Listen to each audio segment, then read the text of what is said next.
والسلام کی جو زبان کے اوپر سبحان اللہ و بحمدہ سبحان اللہ العظیم اور اپنے رب کی تسبیح اور تحلیل کا یہ عالم تھا کہ آگ کئی دن تک جلتی رہی. ایک روایت کے مطابق امام فخر الدین رازی نے لکھا کہ 40 دن تک آگ جلتی رہی. ایک دن نہیں، ایک لمحہ بندہ آگ کے اندر ہاتھ نہیں ڈال سکتا، ایک لمحے کے لیے بندہ آگ کے سامنے کھڑا نہیں ہو سکتا، اس کی تپش کا کیا عالم ہوتا ہے. لیکن سیدنا ابراہیم علیہ نبینا علیہ الصلوۃ والسلام کہ اس آزمائش میں اگر میرا رب مجھ سے خوش ہو جائے، ایک آگ کیا اگر ایسی ہزاروں آگیں ہوں گی تو ابراہیم اپنے کود جائے گا. حضرت ابراہیم علیہ السلام کود پڑے، اس آگ کے اندر چلے گئے. اللہ نے آگ کو حکم دیا یا نار کونی بردم وسلاما علی ابراہیم. اے آگ تیرا کام جلانا ہے، لیکن آج تیرے اندر قدم میرے ابراہیم نے رکھا ہے. آج میرا ابراہیم میرا ذکر کرتا ہوا، مجھ پر بھروسہ کرتا ہوا، میری رحمت کو مد نظر رکھتا ہوا، میری کریمی کو مد نظر رکھتا ہوا، میری محبت اور کے اندر گم ہو کر آج میرے ابراہیم نے اپنے آپ کو آگ کے حوالے کر دیا ہے. یا نار کونی بردم، اے آگ تیرا کام جلانا ہے، آج تو جلائے گی نہیں، آج میرے ابراہیم پر ٹھنڈی ہو جا، گلزار ہو جا. 40 دن تک آگ جلتی رہی. ابراہیم علیہ السلام آگ میں بیٹھے عبادت بھی کرتے رہے، ریاضت بھی کرتے رہے، ذکر بھی کرتے رہے. قرآن اس منظر کو بیان کرتا ہے کہ حضرت یونس علیہ نبینا علیہ السلام کو مچھلی کے پیٹ کے اندر ایک روایت کے مطابق 4 دن، ایک روایت کے مطابق 40 دن، جتنے بھی دن مچھلی کے پیٹ کے اندر رہے تو وہ حالت سجدہ میں رہے اور مچھلی کے پیٹ کے اندر پڑھتے رہے لا الہ الا انت سبحانک انی کنت من الظالمین. حضرت یوسف علیہ نبینا علیہ السلام کئی عرصہ جیل کے اندر رہے، قید و بند کی صورتیں گزارتے رہے، کنویں کے اندر پھینک دیے گئے، لیکن دل اپنے رب کی یاد سے غافل نہ ہوا. اللہ کے ذکر میں اپنے آپ کو مست اور الست رکھا. خدا نے کنویں سے بھی بچا لیا اور پھر مصر کے زندان سے نکال کر، وہاں کے جیل سے نکال کر، وہاں کی قید سے نکال کر اللہ نے مصر کی حکومت عطا فرمائی.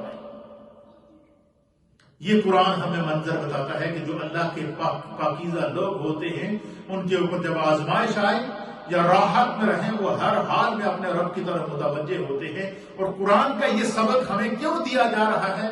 اس لیے کہ ہم پہ ذرا سی تکلیف آئے تو ہم جناب سب کچھ چھوڑ چھڑا کے بیٹھ جاتے ہیں.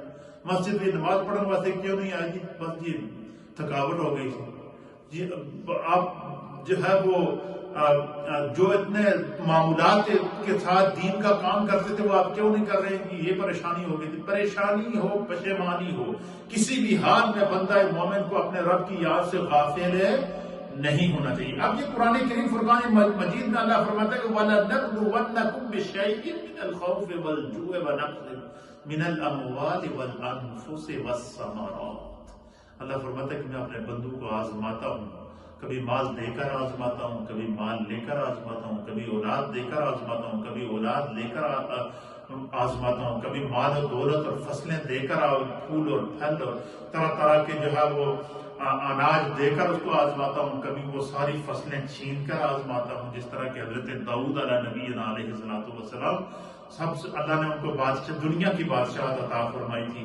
مال چلا گیا، دولت چلا گیا، کھیتیاں چلی گئی، گھر جل گئے، خاندان جل گیا، اولاد جل گئی، اپنے جسم کے اوپر بیماری نے حملہ کر دیا، جسم لوگوں نے اپنے آپ کو علاقے سے محلے سے نکال کر ایک الگ جگہ چھوڑ دیا کہ آپ کی وجہ سے ہمیں بیماری لگ جائے گی.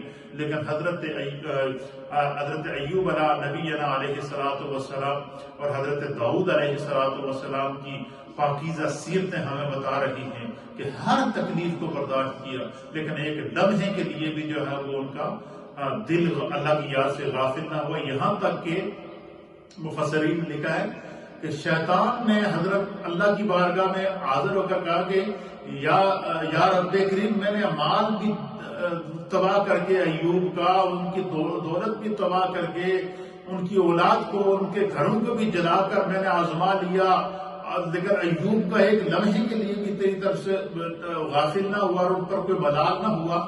لہٰذا اللہ میں تیری بارگاہ میں عرض کرتا ہوں، شیطان نے کہا کہ مجھے ایوب کے جسم پر کنٹرول دو تاکہ میں ان کے جسم کو تکلیف پہنچاؤں، اور پھر میں دیکھتا ہوں کہ ایوب جو ہے وہ کس طرح تیری یاد سے غافل ہوتا ہے۔ اللہ نے کہا میں تمہیں ایوب کے جسم پر جو ہے وہ طاقت دے دوں، ایوب کے جسم کے اوپر جو ہے وہ تکلیف پہنچانے کی تمہیں اختیار تو دے دوں گا، لیکن ایوب کے دل اور اس کی زبان پر تمہیں اختیار نہیں۔ اس کی وجہ کیا ہے؟ اللہ نے فرمایا کہ اس کا میرے ایوب کا دل کبھی ایک لمحے کے لیے بھی میرے ذکر سے خالی نہ ہوا، میرے ایوب کی زبان ایک لمحے کے لیے بھی کبھی اللہ کے ذکر سے غافل نہ ہوئی۔ اللہ اکبر۔ جسم پر جو ہے وہ بیماری کا لاحق ہو گئی، جسم کا گوشت ٹکڑے ہو گیا، جسم کے اوپر صرف ہڈیاں اور اوپر رگیں رہ گئی جن میں خون چل رہا تھا، جسم پر کیڑے پڑ گئے، ہر آزمائی سے گزرنا پڑا، لیکن قرآن بتاتا ہے کہ ایک لمحے کے لیے بھی حضرت ایوب علیہ السلام کا دل اور ان کی زبان خدا کے ذکر سے غافل نہ ہوئی۔ اور پھر اللہ تعالیٰ نے کیا فرمایا؟ اس آزمائی سے گزرنے کے بعد